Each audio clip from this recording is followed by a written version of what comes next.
So this movie has been a long time coming. I know you've had it in the works for almost a decade. How does it feel to finally be here at the New York City premiere? Oh, it's so exciting to be here. We've all had a very difficult year and a half, and I'm excited to celebrate this woman, to celebrate the incredible accomplishments that she made and the wonderful things that she did for others, and to tell the true story of her to a new generation. And what was it about her that really inspired you to even want to make the project? The documentary really showed me another side of her that I didn't know. The Steve Peters interview was profoundly moving to me, and I wanted her and Steve to be acknowledged for what they did, because I believe they saved lives with that interview.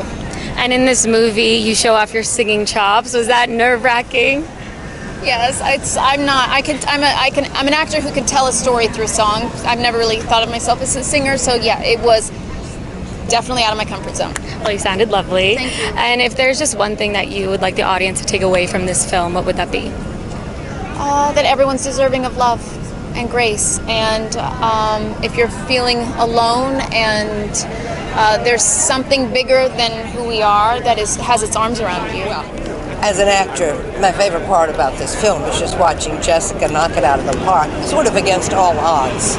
Because when you do someone who is as well known that you can Google her, you can watch her on YouTube, and to have the guts to then bring her to life in what I think is a really wonderful script. I mean, it has to cover so much territory, and I know that she was terrified of it, and yet it was her idea. She was the producer. She got herself into it, and then she had to do it, and by God, she did. She's just amazing. I mean, that's my favorite part of the movie, is just watching her every second. I mean, every second.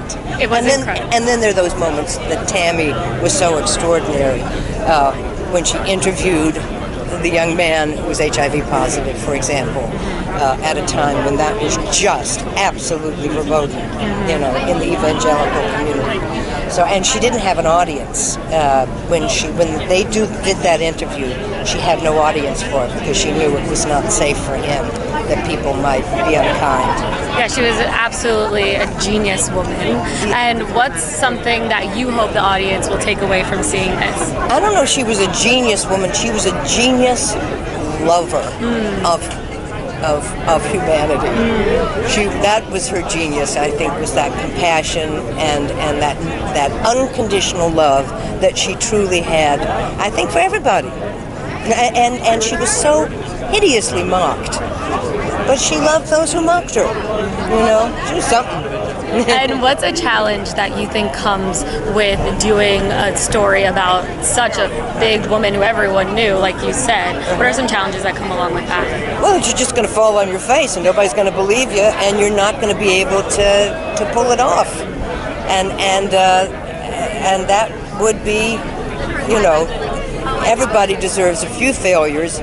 Jessica doesn't seem to have had one, and this isn't going to be one. I hope she wins an Oscar for this. It was eye-opening for me. I'm really happy. First of all, I'm humbled to get to be part of such a great cast and such a great vision that Michael and Jessica had for this, and honored to get to share scenes with Andrew Garfield and Jessica, and to be on a bill with Cherry Jones and Vincent D'Onofrio, and some of, I think, the greatest living actors that are out there. Kind of pinching myself and wondering what in the hell I'm doing here. And I kind of felt that way jumping right into the first scene.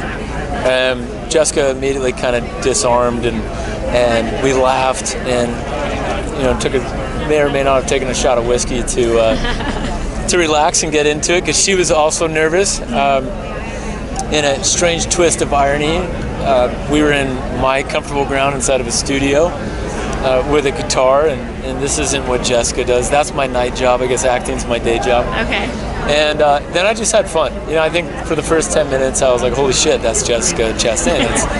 That's Andrew Garfield. Michael Showalter, one of my favorite comedians, writers, and directors. So once that kind of went away, I just immediately felt the energy and the vibe that they kept on set, and it felt like a family, and it felt like everybody was really focused on telling the story and making a great film. And I think everybody sets out to do that, but I I don't think that's always the destination of every film. And I was tickled to see it and have my wife see it, and for her to, I don't like watching myself on screen, and my wife was like, it was forget about you. She said, the film was fantastic. And I was like, how about me? She's like, you're all right. Well, you were also fantastic. Yeah. Keep changing the diapers and you'll get 5 stars. That's what she said. But aside from, taking your shot of whiskey, was there anything that you did to really prepare you to get into this role, and maybe any memorable moments on set that you could share with us? Yeah, I mean, the actor's work is just to show up prepared. Know your lines, do the character work. And Gary Paxton, the character I played, was a real-life character as well, who, strangely enough, spent his formidable days in high school in my hometown in Tucson, where I, even more strangely, I live there now again after many years of being gone. So, he was such also a colorful character, and it's kind of this forgotten character of history. Not everybody's like, oh wait, is that the guy that produced Monster Mash or Alley Oop? And you're like, wow, that's just weird. And it's apropos in this kind of bizarre, look, it's a huge, big, bizarre story that has a great moral in the end. And I think that this film is going to correct the legacy of Tammy Faye. So that's all you can hope for, is to work with great people. It's a beautiful script and amazing director and incredible performances by Jessica and Andrew and everybody. Cherry Jones was also transformative, and I felt like in a lot of ways was really an anchor in her role. She's one of the greats. Vincent D'Onofrio, one of the greats. And, I'm just also a fan of being on the red carpet, just wondering what the hell I'm doing here with all these greats. So just keep on trying. I'm trying, Mom. I made it to the red carpet at least. We had all we had the makeup, we had the looks. So we basically got down to, even with the most advanced look, the one that had the most pieces and the most makeup, we stayed within that 4.5 hour window. But it's still a big commitment for an actor to sit in that chair and do that process. I read everything I could get my hands on. I watched probably 1,000 hours of PTL. I tried to stay away from the tabloids. Those were not reliable sources for me, and I think that story's been told many times over. And I think our job was to humanize these people as best we could, and change the lens on what we think we know about Tammy Faye Baker. And I definitely think you did a wonderful job at that. I watched it yesterday, and it was so incredible, so moving as well. What's something that you hope the public gets from watching this? Love thy neighbor. It's pretty simple, and love thyself. Love thyself first, so you can love thy neighbor. Well said. And how does writing a story based off, someone's true life vary from maybe writing a fictionalized characters? Well, you feel a responsibility to them. You feel a responsibility to the folks who knew them, people who appear in the movie who, unfortunately we lost Tammy Faye, but many of the people in the film are still among us, and to be fair and take a humanist approach to all the characters, that's key, and try not to bring my own biases necessarily to the writing. And did you actually consult any of her family members or kids or anyone that really knew her? No, I didn't. Actually, it's hard to keep your objectivity when you get too close to the subject.